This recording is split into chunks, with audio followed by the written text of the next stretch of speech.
Olá, sejam bem-vindos ao canal de palestras espíritas do Instituto Espírita Obreiros do Bem. Gostaríamos primeiramente de agradecer ao Pai pela oportunidade concedida, agradecer por tudo quanto temos experienciado, pelas oportunidades, pelas dificuldades enfrentadas, pela experiência que vimos enfrentando ante a situação atual. Que os amigos espirituais, que os benfeitores possam nos intuir e estar conosco. O nosso tema de hoje refere-se à estranha moral encontrada em o Evangelho segundo o Espiritismo. Em Lucas, capítulo 12, versículo 51, encontramos o seguinte: Pensais que vim para estabelecer a paz sobre a terra?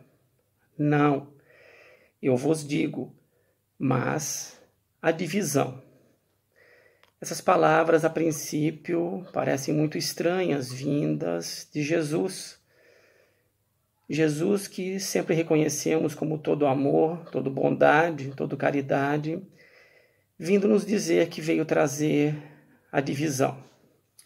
Nessas e em outras passagens, Jesus fala de divisão, de conflitos, de confrontos. Jesus fala que veio para colocar pais ante filhos. Jesus fala de colocar a mãe contra a filha, a nora contra a sogra. Na verdade, Jesus sabia que a sua mensagem geraria discórdia. Não só discórdias familiares, mas também entre nações, e por mais estranho que possa parecer, entre religiões. Quantas guerras santas, ou ditas santas, nós tivemos ao longo da história. Normalmente nós exploramos essa questão dessa forma, de uma forma um pouco mais exterior, olhando para fora. Hoje, porém, nós gostaríamos de aproveitar a situação que estamos enfrentando, de segregação, de afastamento social, de isolamento, e aproveitar essa oportunidade de reflexionar de uma outra forma, olhando para dentro. Nós normalmente interpretamos as coisas para o exterior. Hoje, nós gostaríamos de interpretar interiormente. Ao longo do tempo, nós vimos acreditando que nós devemos ser bons, que não devemos ter maus pensamentos, que temos de fazer coisas úteis, isso ou aquilo, como coisas úteis. Agora que nós temos um pouco mais de tempo, muitos de nós talvez tenhamos um pouco mais de tempo para pensarmos, para refletir, talvez nós precisamos ou possamos pensar de uma forma um pouco diferente.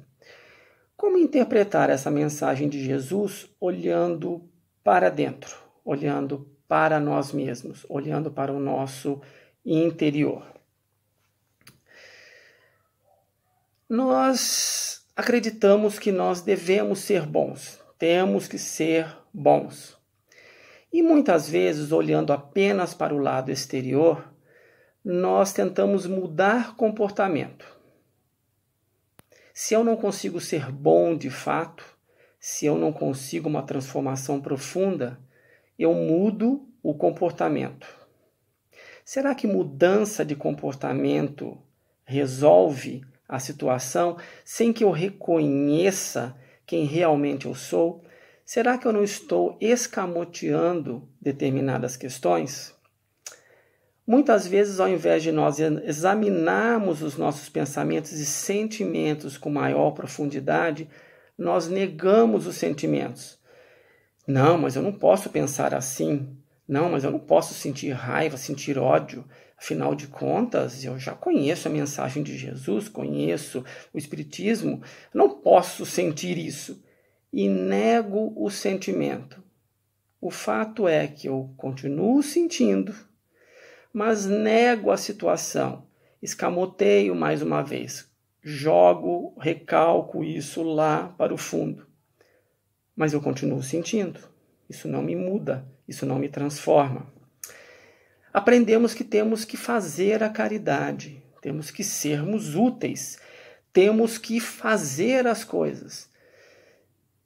E talvez muitas vezes façamos para simplesmente apaziguar a nossa consciência, para diminuir as nossas ansiedades.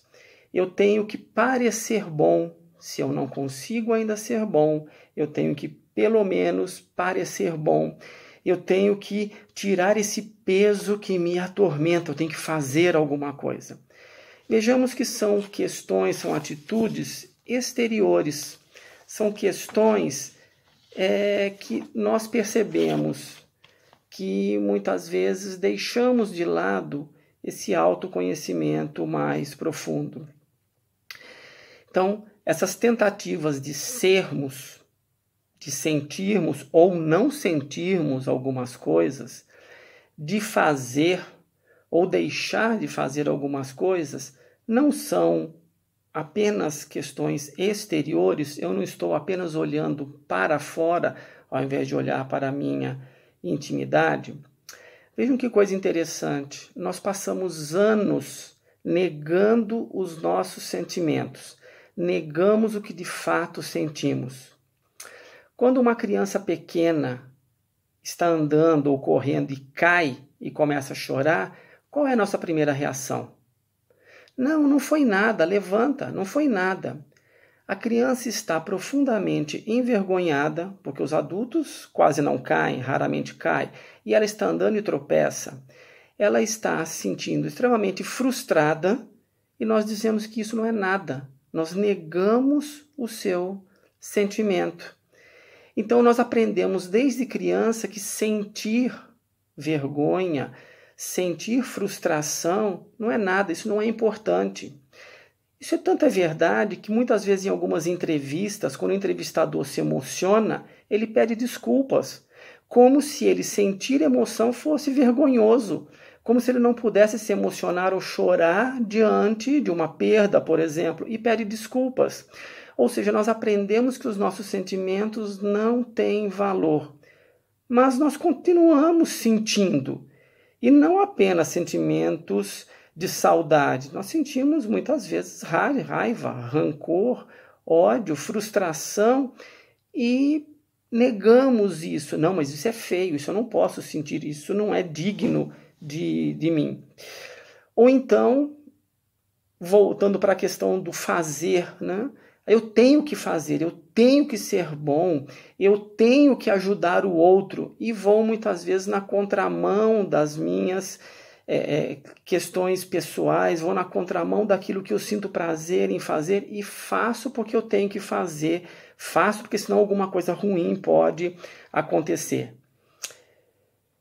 A nossa proposta hoje é justamente uma oportunidade de nós sairmos dessa negação, de nós reconhecermos como nós somos de fato e a partir daí nós mergulharmos e buscarmos quais são as nossas necessidades por trás desse fazer, desse sentir, né? Desse agir, desse pensar. O que há por trás do que nós sentimos e de que nós pensamos? E voltando na passagem de Jesus, Jesus fala de conflito, Jesus fala de perda da paz, fala que vem trazer a espada. Ora, existe maior conflito do que aquele de mergulhar em nós mesmos e reconhecermos que nós não somos aquilo que nós gostaríamos de ser? De reconhecer que nós ainda pensamos o que temos vergonha de admitir para nós mesmos, que dirá admitir para o outro? Existe maior conflito em querer ser uma coisa e sermos outra, de querer sentir algo e não somos capazes de sentir ou sentir coisas que não quereríamos que sentíssemos? Olhar para dentro e reconhecer-se invejoso e sentir essa dor? Achar que não pode sentir isso e sentir-se inferior? Esse é um processo de divisão, é um processo de luta, é um processo em que eu me olho no espelho, penso que sou alguém e me enxergo como eu realmente sou. É uma guerra, como dizem os psicólogos, do ego e do self. É uma guerra daquilo que eu gostaria de ser ante aquilo que eu realmente sou. Há uma tremenda resistência em fazermos isso.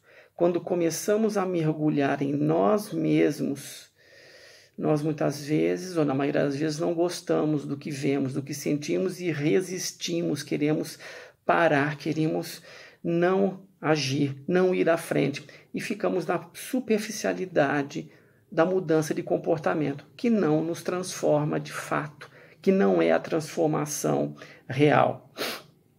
Mas, quando eu realmente me reconheço como eu sou, sai um peso. Por quê? Eu tenho a oportunidade de praticar o auto-perdão. Eu tenho a oportunidade de praticar a autocompaixão. Eu tenho a oportunidade de praticar a caridade para comigo mesmo, de reconhecer como eu realmente sou. É muito difícil manter uma máscara de aparência. Isso nos consome energia, isso nos cansa profundamente. Fazer algo que eu não quero fazer, que eu não desejo fazer, que eu faço para manter uma aparência, isso nos consome uma energia extrema. Daí acharmos que fazer o bem, de ser, é difícil, é complicado, porque nós queremos manter muitas vezes as aparências, as máscaras. Quando nós nos damos conta disso, abre-se uma estrada, um caminho real de autoaprimoramento. Né? Não gastar mais energias com as máscaras que vimos até então experienciando. Né? E aí a gente para de gastar energias com comportamentos.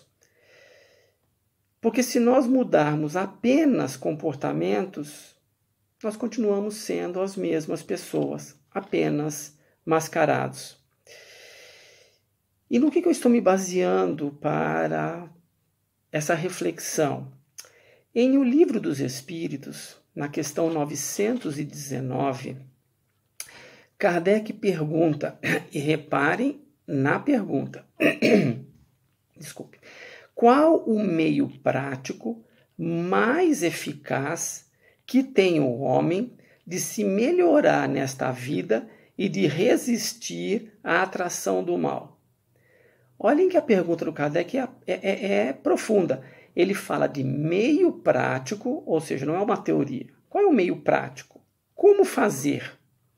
Mais eficaz, não é qualquer um, é o mais eficaz. Então, qual a forma prática mais eficaz que nós temos de nos melhorar nessa vida e de resistir à atração do mal? E a resposta: um sábio da antiguidade vô-lo disse: conhece-te a ti mesmo. A resposta não é mude de comportamento. A resposta não é passe a fazer isso ou aquilo. A resposta não é deixe de sentir isso ou aquilo. A resposta é conhece-te a ti mesmo. Por quê? Porque conhecendo-nos, nós descobriremos quais as necessidades estão por trás dos nossos sentimentos, dos nossos pensamentos. Nós não agiremos na superficialidade.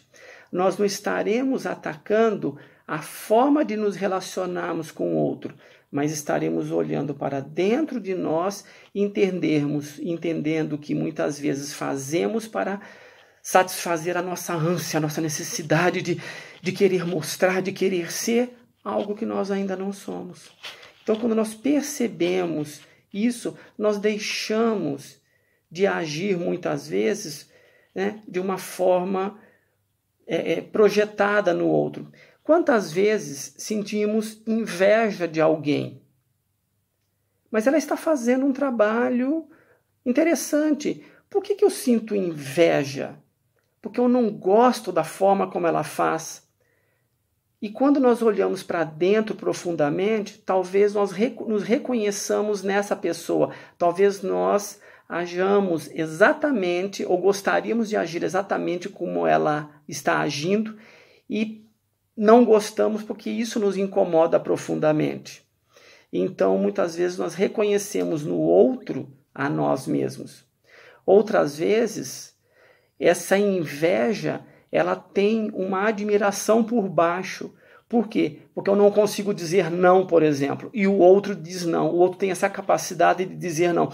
Como eu gostaria de poder dizer não ante determinadas situações, mas eu não tenho coragem de dizer isso.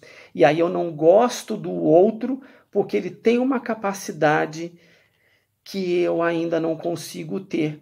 Então, por trás, talvez, de uma inveja, exista uma admiração, ou seja, quando eu vou me aprofundando, eu começo a perceber o que tem lá no fundo. Não é mudança de comportamento, de olhar e falar assim, ai, que bonito, sendo que eu estou me sentindo extremamente incomodado com aquilo. Não, é o olhar para dentro. Isso exige esforço, isso exige uma reflexão, e aí, como Jesus disse, exige uma luta muitas vezes de espadas, porque nós não queremos reconhecer. Dói reconhecer que eu estou sentindo inveja, e essa inveja vem de um outro sentimento que eu gostaria de agir daquela forma e não consigo agir exatamente daquela forma.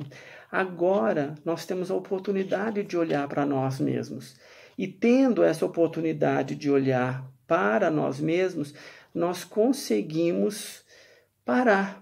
Talvez tenhamos tempo, talvez muitos de nós não estejamos trabalhando nesse tempo, e olhar, por que me sinto assim?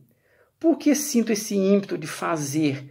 Muitas vezes nós temos o ímpeto da fazeção, queremos fazer, tenho que fazer, mas por quê? Não, porque senão eu vou para o umbral, senão eu vou desencarnar e eu vou me ver mal no mundo espiritual. Ora, continua sendo algo exterior.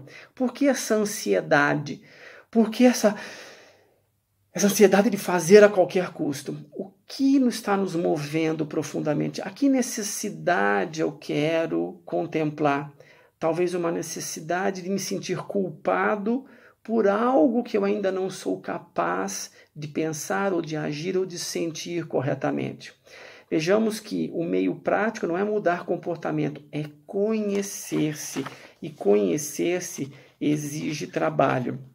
Como prometeu Jesus, as lutas elas serão árduas, mas depois que eu começo a reconhecer-me, e isso não é um processo que termina aqui, isso é um processo para toda a vida de encarnado, para a vida de desencarnado, para a próxima encarnação. É um processo de conhecimento. E depois que eu começo a entrar, que começamos a entrar nesse processo, a gente começa a fazer coisas que nos dão prazer de fato. E não porque eu tenho que fazer. Isso não significa que eu não deva ter disciplina. Disciplina ela é importante, sim, mas eu não faço por ansiedade. Eu não faço porque eu tenho que fazer. Não. O que tem por trás disso? E aí, quando eu reconheço o bem que me faz agir de determinadas formas, eu começo a agir de bom grado.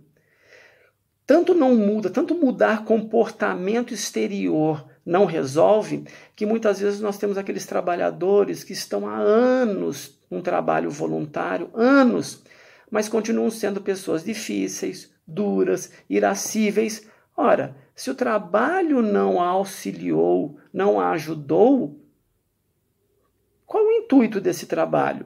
Fazer para fora? Não, nós temos que conhecermos-nos, nós temos que olhar para dentro. Quando eu reconheço que eu sinto isso ou aquilo, tudo bem. Eu reconheço que eu sinto inveja, eu reconheço que eu sinto raiva, eu reconheço que eu sinto ódio. E isso faz com que eu fique atento. Não é mudança de comportamento mais. Não é alguém vir e me provocar, alguém vir e me colocar contra a parede e eu dizer assim, meu irmão, não pense assim. E por dentro eu estou sentindo uma raiva danada. É dizer, meu amigo, me desculpe, isso me machucou profundamente, não gostei do que você disse e nesse momento eu não tenho maturidade emocional para conversar. Vamos dar um tempo. E eu sinto, eu estou sentindo algo, um desconforto profundo. Eu reconheço que eu estou sentindo um desconforto profundo. Não vou nem ser hipócrita e nem vou atacá-lo. Eu vou reconhecer, não estou me sentindo bem, estou sentindo um desconforto muito grande, uma raiva, um ódio, alguma coisa, mas nesse momento eu não consigo conversar de forma tranquila, de forma civilizada. Deixa eu esperar um pouco, deixa eu trabalhar isso e quem sabe depois nós voltemos à situação. E eu não vou ficar remoendo, né, aquela história de que eu devia ter falado ou não devia ter falado. Não, eu reconheço meu sentimento, reconheço aquilo e vou trabalhar dentro daquilo que me é possível. Com essa proposta em mente, eu sugiro que leiamos a questão 919A de O Livro dos Espíritos. Mas não aqui. Leiam no conforto do lar. Leiam nesse momento de retiro. Leiam em profundidade. Quando Santo Agostinho vem falar o que ele fazia, leiamos com atenção e percebamos que há toda uma introjeção, há toda uma questão de avaliar o exterior e perceber por que eu senti aquilo, por que eu fiz aquilo e reconhecer-se ainda imperfeito e trabalhando para que possamos mudarmos-nos. Mas não mudarmos radicalmente. A natureza não dá salto. Mas quando nós começamos a perceber, quando começamos a olhar para dentro de nós mesmos, isso se torna libertador. É um processo, é o caminho. Eu espero que essas reflexões tenham servido para apaziguar talvez as nossas angústias nesse momento em que muitos de nós estamos sozinhos ou convivendo com poucas pessoas, ou sendo obrigados a conviver com aquelas pessoas que não convivíamos longo tempo. É uma ótima oportunidade para conhecermos-nos. Por que o outro me irrita? Não, a pergunta não é essa. Porque eu estou me sentindo irritado com essa situação, irritado com o que o outro fez. O problema não está no outro, a questão está dentro de mim. Eu nem chamo de problema, é uma questão em que eu vou reconhecer, vou aprofundar, vou ver que necessidade não está sendo satisfeita e reconhecer também que necessidade não está sendo satisfeita no outro. E isso é libertador. De fato, Jesus não veio trazer a paz, não veio trazer a tranquilidade, veio trazer a espada da transformação, veio trazer a oportunidade de olharmos para nós mesmos, para dentro de nós e travarmos essa luta, essa batalha que dói, mas é libertadora. Agradecemos a oportunidade de estarmos mais uma vez aqui. Agradecemos ao Pai pela oportunidade das reflexões, pela oportunidade de podermos olhar para dentro de nós, perdoando-nos, reconhecendo-nos e permitindo que possamos travar essa trilha, essa luta conosco mesmos, mas que possamos trilhar esse caminho libertador que a doutrina espírita, que o cristianismo, que o mestre veio nos trazer há tanto tempo e que muitas vezes continuamos olhando para fora ao invés de olhar para dentro. Agradecemos mais uma vez e que possamos ficar em paz. Muita paz para todos.